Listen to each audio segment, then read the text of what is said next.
para essa conversa necessária, eu recebo hoje a psicóloga doutora Cíntia Selma Araújo, psicóloga clínica e jurídica há 16 anos, especialista em terapia cognitivo-comportamental, em oncologia, com MBA em desenvolvimento humano, psicologia positiva e formação em prevenção e pós-venção do suicídio.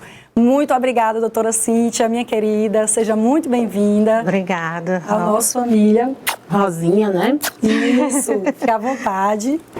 A gente já se conhece há tanto tempo que eu acho estranho chamar a Rosa. Exatamente, né? Fique à vontade. Estamos em casa aqui e agradeço demais a sua disponibilidade. Sei que seu tempo é corrido. A gente viu, acompanhou o currículo da doutora Cíntia.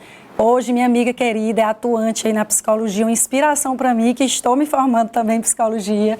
Então, Cíntia, que coisa essa questão da bebê reborn, né? A gente tem muita coisa para conversar aqui. Exato. E, claro, o nosso telespectador vai sair muito informado, tanto acerca das questões psicológicas possíveis que podem envolver essa questão dessas mulheres que estão aí cuidando de bebês reborn, boneca, como se fossem seus filhos, como se fosse gente.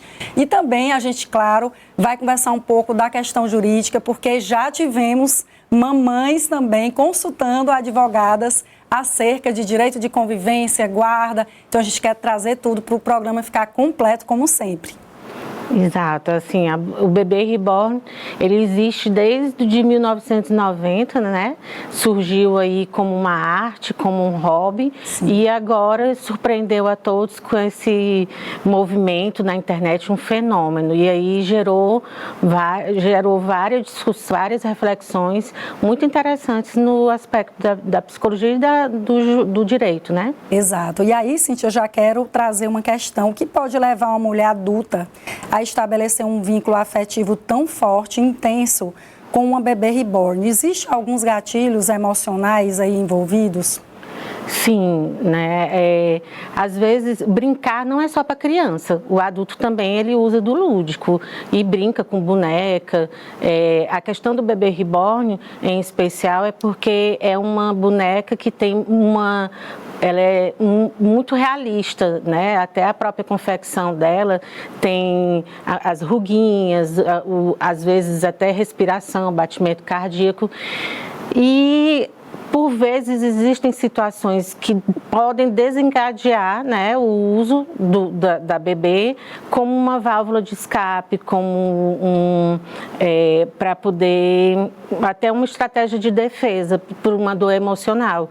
Aí a gente vê situações de mulheres que têm o desejo da maternidade, que não puderam ter filhos por N situações, ou então por perda gestacional, ou por perda neonatal, né, quando perde o bebê recém-nascido, traumas emocionais, até mesmo uma solidão crônica. Tudo isso pode ser um gatilho para esse afeto, esse vínculo exacerbado com o bebê reborn. Cíntia, a gente queria trazer agora uma reportagem feita pelo jornalismo do SBT, Ótimo. Em que uma advogada ela foi consultada acerca dos direitos de uma mãe em relação a esse bebê, a boneca, a bebê reborn, após um divórcio. Esse vídeo viralizou e a gente quer chamar para o nosso público ver.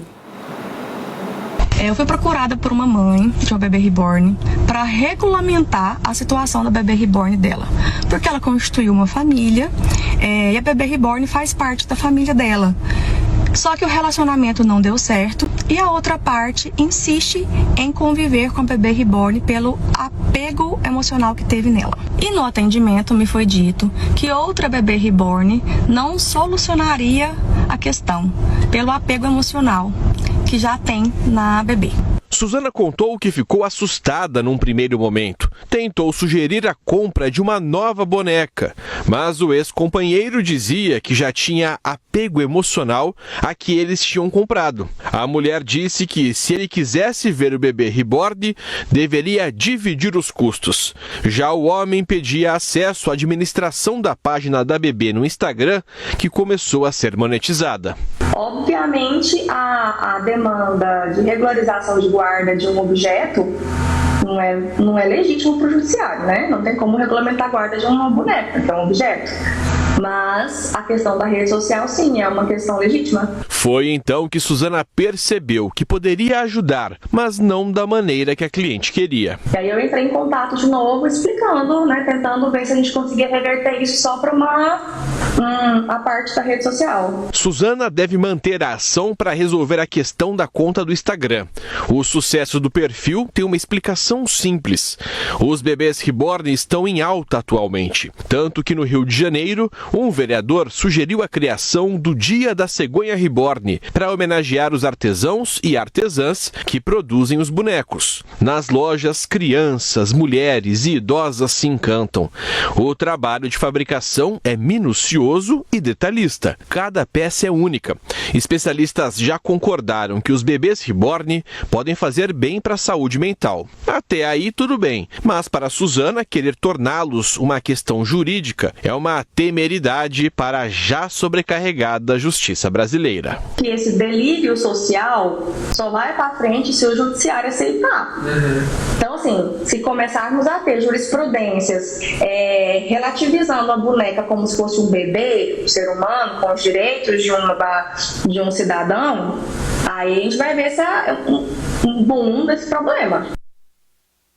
E aí, Cíntia, a gente vê essa situação. Sem dúvida, é uma arte incrível. Essas artesãs, como você bem colocou, os bebês são muito reais. Mas daí a movimentar hospitais, movimentar o judiciário, movimentar advogados. E é incrível, porque a gente vê, inclusive, Cíntia, vídeos dessas mamães nas redes sociais, lamentando e dizendo por que não deixam a gente em paz, por que a gente não pode brincar com as nossas bonecas. Já virou até questão de gênero. Tem umas que chegam e dizem, olha, por que os homens podem brincar de carrinho, colecionar carrinho e a gente não pode ter as nossas bonecas? Veja só, porque assim, chega um momento que elas não estão mais notando a gravidade da situação, da seriedade, como a gente disse, movimentar até fila do SUS. E aí eu queria que você falasse um pouco desse comportamento, se ele pode ser considerado ali um enfrentamento de traumas, perdas gestacionais, como você falou, explicar melhor para a gente, abandono afetivo. De fato, é impressionante como uma situação, uma gravação começou assim e gerou um delírio coletivo, como fala, né? Ainda mais no mundo atual de internet, rede social. Eu confesso a você que essa reportagem da Suzana, da advogada... Cíntia, as imagens como são impressionantemente reais, esses bebês. Elas são... E é uma arte, como eu falei, o Bebê Reborn ele começou com uma arte e dessa arte veio a coleção, né? Colecionismo. A gente pode lembrar que antigamente existiam as bonecas de porcelana. Então, desde os anos 90 existe essa arte, existem as pessoas que colecionam e colecionador é só a gente lembrar dos colecionadores de carros antigos, os colecionadores de avião, de trem. São pessoas que fazem eventos, fazem tudo, tem todo um movimento em volta daquele objeto de amor deles. E, da mesma forma, existe o lado positivo, sim, da Bebê Reborn. Inclusive, elas estão promovendo, por exemplo, quando a gente vê que chegou a aparecer na internet, né? Uma festa de aniversário de todas as mães sendo Bebê Reborn. Ali eu acredito que seja uma situação que elas criaram, uma fantasia, vamos fazer uma festinha de aniversário, porque ali elas inclusive estão tendo uma relação social, elas estão mostrando a minha boneca, como é, e ali elas conversam sobre o objeto de amor delas, né, de afeto. Exato. Saudável. Passou esse momento da festa, pronto, cada uma seguiu sua vida, volta a trabalhar, volta a fazer as suas atividades diárias, tudo bem, isso é saudável. O problema é que às vezes as pessoas, né, pensam que aquilo que passa na internet é uma coisa fixa e não, é dinâmico. E aí, onde que entra a questão do adoecimento? Quando existe o isolamento social, quando a pessoa deixa de fazer uma atividade dela, né, as responsabilidades dela, deixa de cuidar dos filhos, deixa de ir para o trabalho, e tem outros sintomas, outros sinais de alerta, né? Mas, como você também questionou, o luto, quando o luto ele não é bem vivenciado nesses casos, né, de perda gestacional, ou porque a pessoa não conseguiu, queria muito ter filho e por circunstância da vida a pessoa não conseguiu ter filho. E aí ela vai ter essa ligação, esse afeto com a criança, com o bebê, quer dizer, eu estou falando criança, com o bebê. Pode ser saudável até um certo momento. O que é importante é a gente ver qual o significado para aquela mulher, né?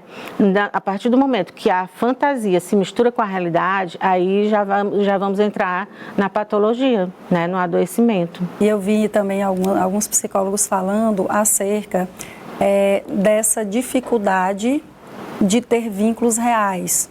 Sim. Por exemplo, a gente sabe hoje que tem muitas mães solos que sofrem muito, ou que realmente perdem os filhos, perdem a guarda de alguma maneira. E esse relacionamento com a boneca, ela não vai sentir nada disso, exatamente porque, enfim, é uma boneca. Ela pode estar todo dia com ela pode até simular uma despedida, ela pode até simular que ela saiu, mas depois ela pode também, ela chegou, ela voltou. Então, tem muitas questões envolvidas, não é, Cíntia? Isso, por exemplo, a boneca, a gente pode trabalhar a boneca num setting terapêutico como um recurso terapêutico, onde ali, por exemplo, uma mãe que perdeu um bebê, ela pode fazer um roleplay, onde ela vai falar os sentimentos dela, a emoção, a dor da perda daquele bebê, mas saiu dali, ela não vai dar continuidade àquela boneca como uma pessoa. Não, ali era uma representação da filha que morreu. Agora, se ela ficar achando que aquele bebê é o filho que morreu, que está vivo, aí a gente já está entrando na mistura, né, no que a gente chama de transtorno de dissociação da realidade.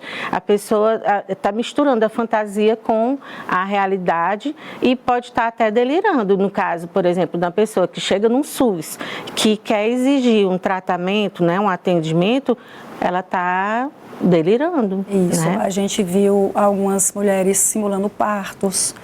Como você disse, tinha muitas pessoas na internet, as pessoas que estavam assistindo, chegaram até a dizer, olha, isso é para ganhar engajamento, realmente é um jogo de marketing.